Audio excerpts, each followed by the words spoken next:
We are back, once again with a RWBY fight analysis. As always, my beautiful patrons get to vote on what fight I'll be analyzing next. And unsurprisingly, they've picked a banger, Volume 7, Ironwood vs. Watts. Take my hand, I'm here to protect you, nothing will stop me. Not only arguably the best fight of the whole volume, but also one of the best fights the show has ever done. There's a lot that goes into it, so let's just dive right in.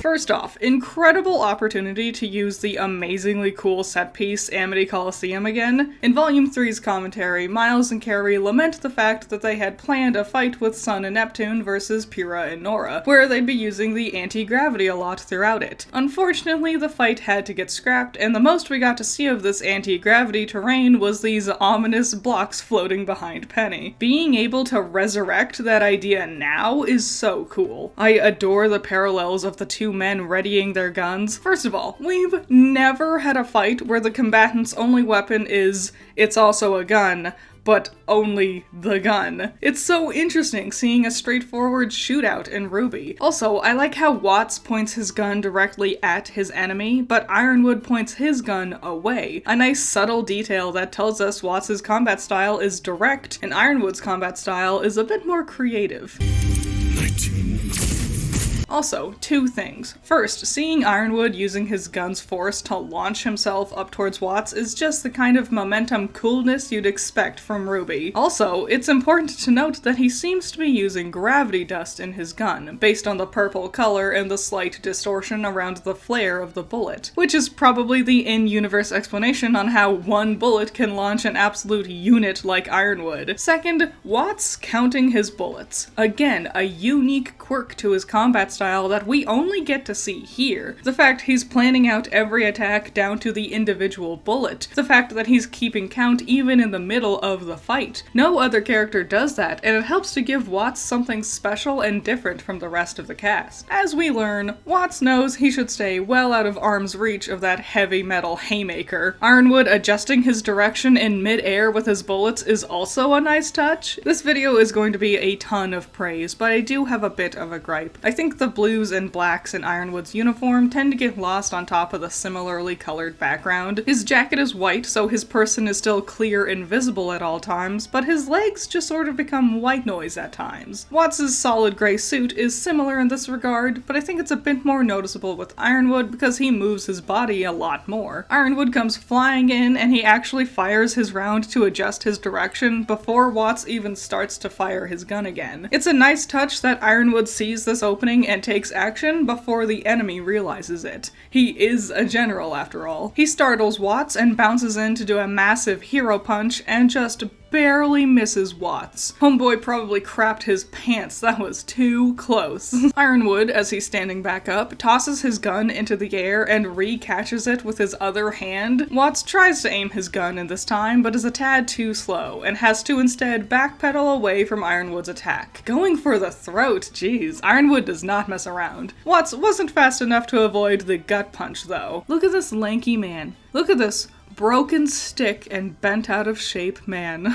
Ironwood's follow-up kick turns Watts into a paperclip, but also gives him enough momentum to land on another platform. Ironwood actually fires a few rounds at Watts while he's still in freefall, so it makes sense why Watts pulls up his shield so quickly after landing. I will admit, I wish the bullets were a lot bigger and had more noticeable flair or prominence to them, especially for this fight. They're so small and fast, I sometimes can't even see if they're on screen, especially during full speed. For a single frame, you can see Watts' rings turn blue as he activates his shield. Neat. Nice close-up shot on his gun to reinforce his counting, and a nice close-up on his rings to tell us how he's manipulating the gravity fields. Another thing about the bullets I realized while watching Ironwood do this whole body lunge to avoid this attack, they don't have shadows underneath them? I don't know, sometimes it's hard to tell where in space the bullets actually are. Like, how close was this bullet from Ironwood, actually? I think it's because the bullets aren't rendered in-engine, more I think they're like drawn on top of it in After After Effects or something, kind of like how they do their fire and lightning. This isn't a bad method or anything, just something I've noticed. It is a nice detail that their bullets are distinctly different colors though. That helps to keep things in order when the bullets start flying around. Look at this! Ironwood lands with his legs all crisscross applesauce, so he has to do some real crazy stretching to get into his cool guy action pose. That's fun. So we get a close-up on his boot to show us he's starting to float from the anti-gravity. To gripe, I wish his shadow also moved with him. I don't know why it doesn't. Like, in-engine, I don't know what the specifics is going on here, but I would appreciate it, just to help sell the idea of floating better. I do really like that we get both a wide shot and a spinning shot of him in midair, and also highlights how purple means floating while white means gravity is on. It's well displayed. A lot of the concepts in this fight are very well executed for the audience to follow along. Strap in, boys, it's double gun time. And they even took the time to animate him actually pulling the gun out of the holster. That's nice. They didn't need to do that, but I'm glad they did. I love how the camera spins to readjust our view on the scene as the boys float around in different directions. It not only helps to follow the flow of the action, but also helps to convey to the viewer just how disorienting this must be for them in the scene as well. Also, I love this. Watts turns the gravity off on one of the upcoming platforms Ironwood is heading towards, so he starts to fall towards the gravity of the other platform, and right at the last second he fires a bullet to push him into a rolling land, and then he catches himself before falling. It's genius, just a fun little thing to spice up the flow of the fight, but I also noticed something. Ironwood has been using 2 different bullets. Sometimes his bullets are purple and sometimes they're white. The purple ones launch him, the white ones don't. At first I just assumed this was just a color mistake and I didn't think much of it, but now, as I was watching his landing here, I realized the gun in his left hand fires gravity shots.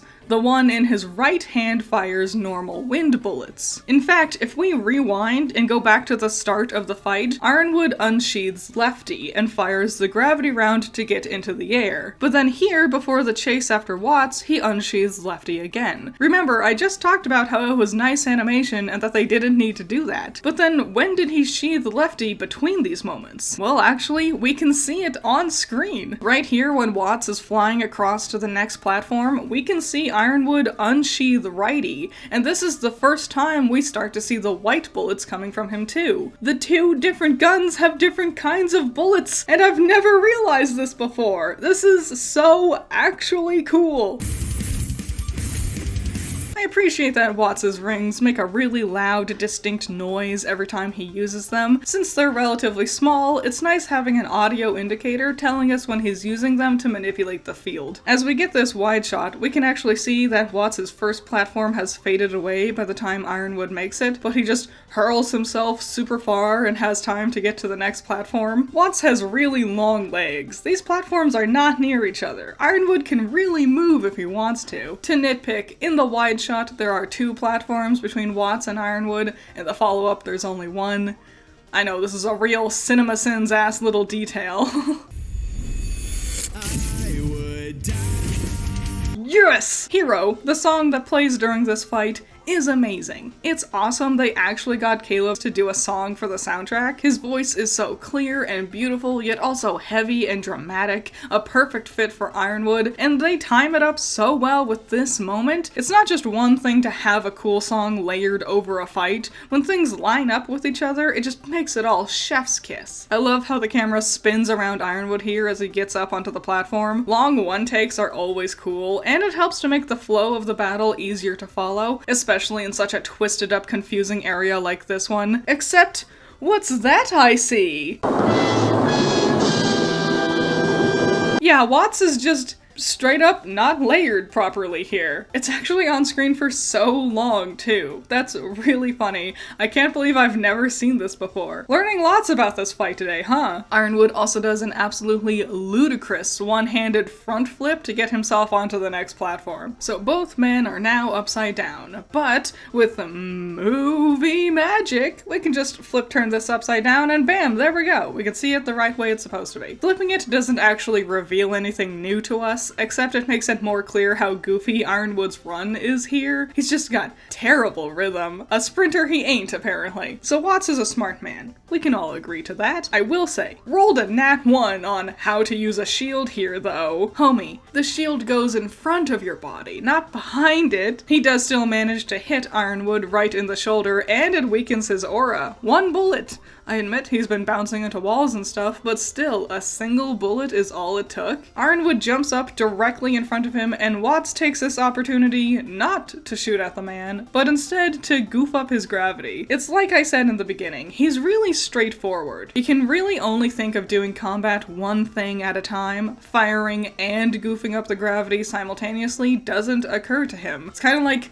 playing chess. You can't move 2 pieces at the same time. Watts may be physically capable of some impressive feats, and he might be a genius, but he's not good at combat, and Ironwood is. Ironwood can multitask, and that's exactly what he does, firing at Watts while also launching himself with lefty. And his bullet lands directly into Watts' kidney. Oh no, that's gotta hurt. Also, Watts must have some bananas aura. He's tanked 2 hefty Tin Man body slams and took a bullet, and slammed into a wall, and we still don't see his aura shimmer. Remember what I said about Watts staying out of arm's reach of Ironwood? Yeah, dude becomes a ragdoll. Ironwood barely needs to try to avoid Watts' little baby punches. At least he remembers he has a gun and can get out of Ironwood's grasp. Ironwood has Watts' hand, reaches all the way around his back to grab righty with his left hand. That's lefty right there. It's still in its holster. Watts reaches out and reaches down. Watts, what are you grabbing? Watts, no! So he actually just really weirdly grabs onto Ironwood's gun and uses it to, like, shimmy twist himself up and over. It was unique. I'll give him that. Ironwood blocks a bullet with his robotic arm, and it's cool. It's really cool. It's on screen for like 1 frame, but I really like it, and it's cool. Watch how Watts, like, slinks away all weirdly. It's hilarious. His big, lanky body is so silly sometimes. As Watts runs, we can actually see Ironwood replace righty into his right hand again, and pulls out lefty again. Nice touch. Again, the camera tilting as Ironwood runs up this platform does a great job showing us how, quote-unquote, high up he is once Watts readjusts the gravity.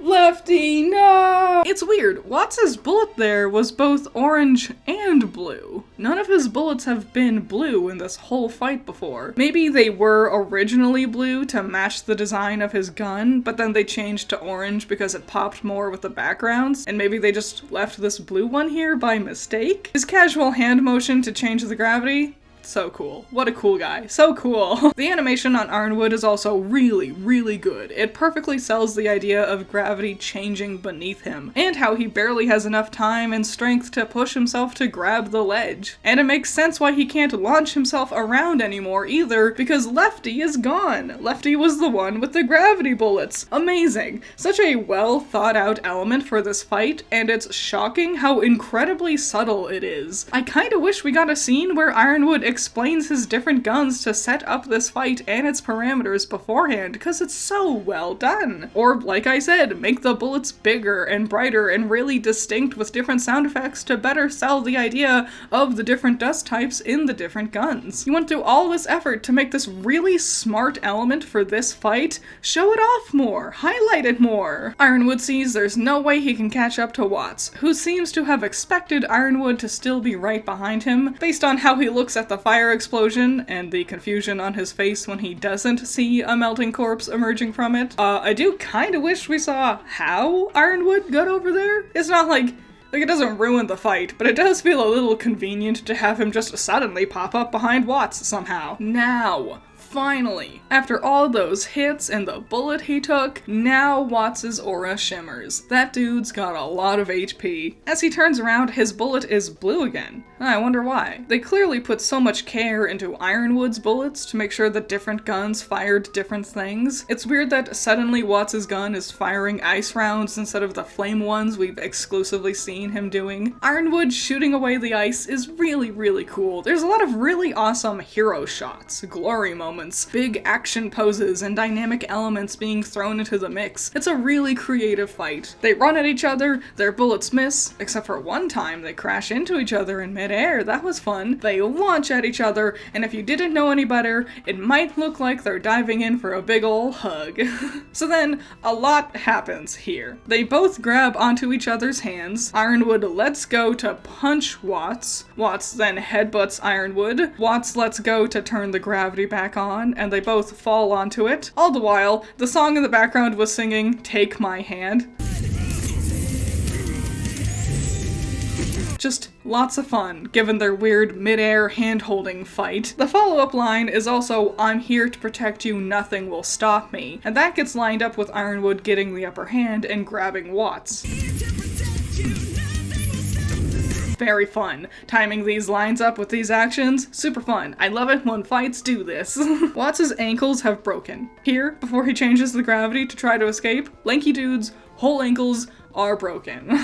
There are many opportunities Watts has to shoot at Ironwood, and he doesn't because, again, he has a single-track mind. He's thinking about getting away from Ironwood and doesn't see the opportunity to just shoot at him. Or maybe he's run out of bullets by this point. Have you been keeping count? We'll come back to that, don't you worry. Watts' aura breaks. That's okay, he'll be fine, as long as nothing hits him. Oh no! Watching the two just spin in midair as they plummet back to the actual center of the arena is so cool. It really just highlights how far and twisted up they were in the anti-gravity fields. Also, having Ironwood football tackle Watts off the edge was a really neat way to transition us away from that part of the arena as well. Watts actually puts his hand on the back of his head to protect himself from the fall. That's a nice detail. Ironwood